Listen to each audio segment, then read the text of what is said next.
Assalamualaikum warahmatullahi wabarakatuh.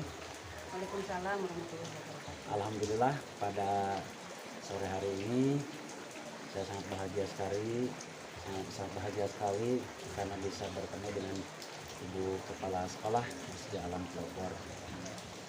Beliau adalah Ibu Insinyur Imas Mariani. Assalamualaikum Bu. Ya, waalaikumsalam warahmatullahi wabarakatuh, Pak Teh. Alhamdulillah senang sekali Bu. Saya dari Asal Hidayat sebagai guru penggerak angkatan yang kelima. Salah satunya adalah untuk memenuhi tugas yaitu untuk coaching dengan Ibu Kepala Sekolah. Ibu mungkin di sekolah pelopor itu sudah berapa lama Bu berdirinya Bu? Berdiri Pelopor tuh SD-nya dari tahun 2002, 2003. Terus Sampai sekarang berarti sudah 20 tahunan lah. sudah 20 tahun perjalanan yang begitu lama Bu. Iya. Mungkin Ibu mendapat dari sekian lama itu mendapatkan kendala atau hambatan dalam perkembangan sampai saat ini Bu. Seperti apa itu?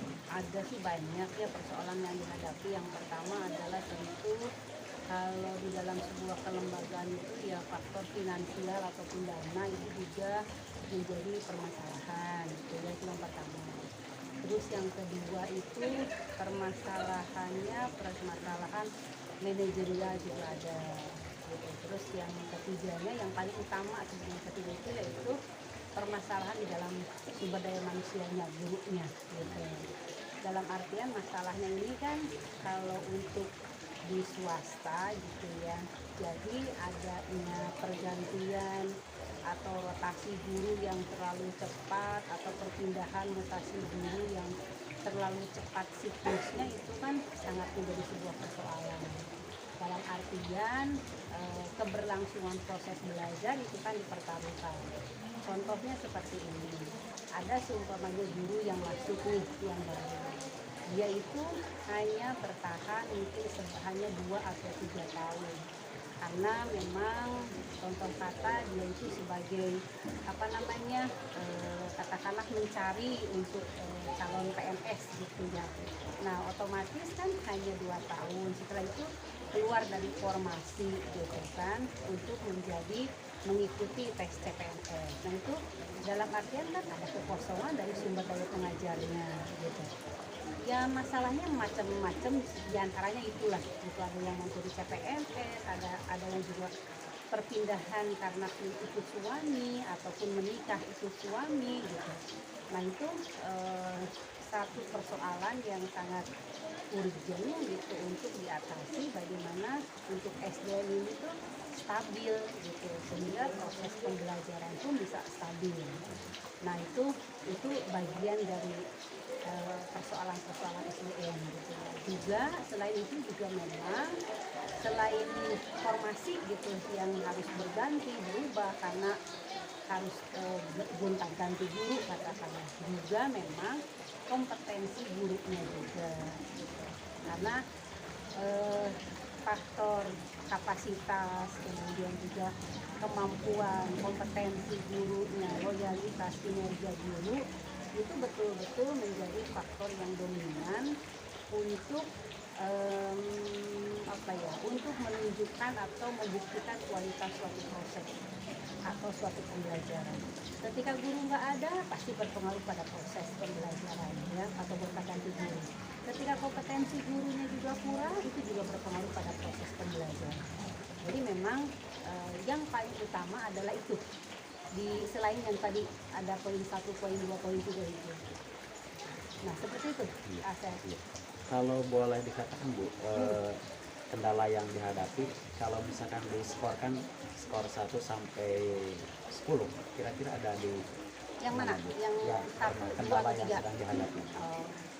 Ya terutama yang tadi ya, yang poin ketiga itu ya, yang faktor SDM atau sumber daya guru atau sumber daya manusia itu, kalau diskorkan berapa ya? tujuh mungkin ya, 7 atau 8 lah gitu. Karena memang ya sampai selama ini sih alhamdulillah bisa teratasi. Cuman ketika harus tambah sulam terus, nah itu juga suatu persoalan. Jadi ketika guru pergi ada guru pengganti bisa selesai, cuman tidak sampai di situ gitu. Pasti akan ada buntutnya. Ada mungkin Bu, faktor yang menjadikan sebuah kekuatan sehingga sekolah kita terus survive untuk menghadapi kendala-kendala yang dihadapi.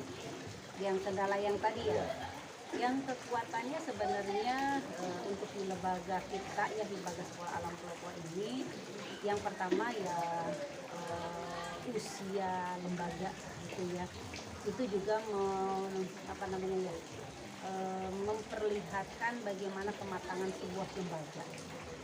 Ketika dihadapkan pada persoalan ini, ya tentu harus memikirkan bagaimana segera solusi itu didapatkan, gitu kan? Nah, kekuatannya di situ. Terus yang keduanya, kami juga kan di sekolah, katakanlah masih memiliki daya tarik, gitu, oleh personal yang mau masuk atau SDM baru yang mau masuk ke pelopor.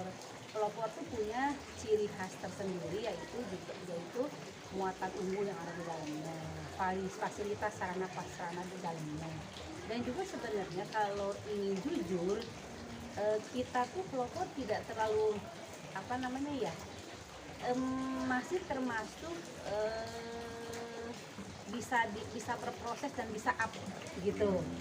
Itu kekuatan yang masih bisa kita tawarkan kepada calon karyawan kita atau calon guru-guru baru ke kita, ataupun juga bisa menjadi daya tarik untuk supaya guru yang ada pun masih tetap bisa mengembangkan karirnya gitu. Jadi tetap kita sebenarnya masih punya daya tarik kalau dibandingkan katakanlah dengan beberapa lembaga yang lain yang mungkin memiliki keterbatasan seperti itu. Jadi dalam artian lembaga kita tuh walaupun dalam kondisi terbatas, tapi kita terus fighting, berusaha untuk membackup tadi atas pendanaan, kemudian bagaimana berusaha untuk supaya mengcover guru-guru yang kekurangan guru, menambal guru gitu kan. Juga untuk aspek manajerialnya juga kita berupaya untuk lebih efisien gitu. Dalam artian di dalam manajemen berusaha untuk supaya pendelegasian tugas dan wewenang itu dilimpahkan juga kepada personal yang lain, sehingga tidak terjadi penumpukan atau center power gitu kan, hanya di atas yang mengambil keputusan, tetapi juga di-sharing dengan yang lain sehingga nanti tugas manajemen atau top manajemen itu tidak terlalu numpuk di atas, tetapi sudah mendelegasikan beberapa wewenang kepada sayap-sayap manajemen yang lainnya. Nah, itu salah satu upaya sebenarnya yang sampai saat ini pelopor masih bisa bertahan, masih bisa katakanlah punya potensi untuk up gitu kan. Kalau ibu sendiri merasa yakin gitu bahwa setiap masalah itu adalah peluang untuk kita melangkah lebih baik setiap masalah gitu kan. Jadi kalau kita menyerah kepada masalah ya sudah dan gitu ya, atau selesai sudah sampai di situ. Ya, alhamdulillah barusan ada titik terang gitu dari kita memiliki ciri khas, kita memiliki sebuah kelebihan yang mana orang lain tidak dimiliki, sehingga dengan kendala-kendala yang dihadapi kepercayaan orang terus menguat dengan adanya kualitas yang kemudian ada opsi lain Bu, selain kita marketing, selain apa ya ada gitu. Ya, satu hal memang yang harus dilakukan oleh pelopor, satu dan dua hal lah. Yang pertama adalah bagaimana kita tetap survive dan kita tawarkan kualitas kita itu menjadi sesuatu yang daya tarik gitu ya, untuk katakanlah customer lah gitu. Bahwa tetap kita harus berpihak pada kualitas, bagaimana kualitas proses, bagaimana kualitas guru yang ada, bagaimana semua itu melahirkan kualitas anak didik yang lebih baik gitu dari proses yang berjalan. Nah, jadi tetap kita harus agar supaya kita tetap bisa survive gitu ya, bertahan dalam kondisi yang sulit, kita tetap harus mempertahankan kualitas yang kita miliki dan ciri khas tadi yang kata Pak Asep itu. Terus yang keduanya, tetap sepertinya solusi selanjutnya adalah upaya selanjutnya tidak cukup hanya dengan kualitas kita yang kita miliki gitu. Dalam artian kita harus melakukan strategi marketing seperti apa sehingga masyarakat ataupun konsumen kita di luar itu tahu seperti apa kualitas kita, kualitas telepon. Tanpa upaya marketing, strateginya seperti apa, kemudian juga mengintensitaskan kita, menginformasikan kepada market kita seperti apa, ya nanti akan istilahnya apa ya, akan terhapus. Dan melihat dari strategi untuk ke depan marketingnya seperti apa. Kemudian jarak yang dekat, Bu, marketing yang jarak dekat, mungkin tadi sudah mendengar mengenai dengan tradisional, dengan spanduk, dengan media dan lain sebagainya. Mungkin itu bagian-bagian dari strategi marketing. Mungkin ada yang lebih ini lagi, mungkin ada yang lebih apa ya, yang membedakan di dalam segi marketing kita dengan yang lain seperti apa? Iya, beberapa hal yang sudah kita lakukan itu juga masih dalam rangkaian kaitan dengan kita mengejar target marketing kita gitu ya. Yang pertama adalah kemarin yang sudah dilakukan yaitu outbound gitu ya. Outbound itu kita mengundang para customer kita atau para TK-TK kemitraan kita untuk datang ke sekolah kita undang dalam kegiatan outbound. Itu membedakan dengan yang lain gitu. Terus yang keduanya kemarin juga kita sudah lakukan event sepak bola gitu kan, TK gitu kan, dengan kemitraan kita atau TK-TK di sekitar kita. Itu adalah sesuatu yang berbeda dibandingkan dengan tahun-tahun sebelumnya. Terus selanjutnya yang ingin dilakukan yaitu nggak tahu ini apakah kunjungan ke sekolah-sekolah mitra atau memberikan layanan lain berkaitan dengan kebutuhan yang TK butuhkan gitu. Seumpamanya guru-guru TK mitra kita seumpamanya butuh apa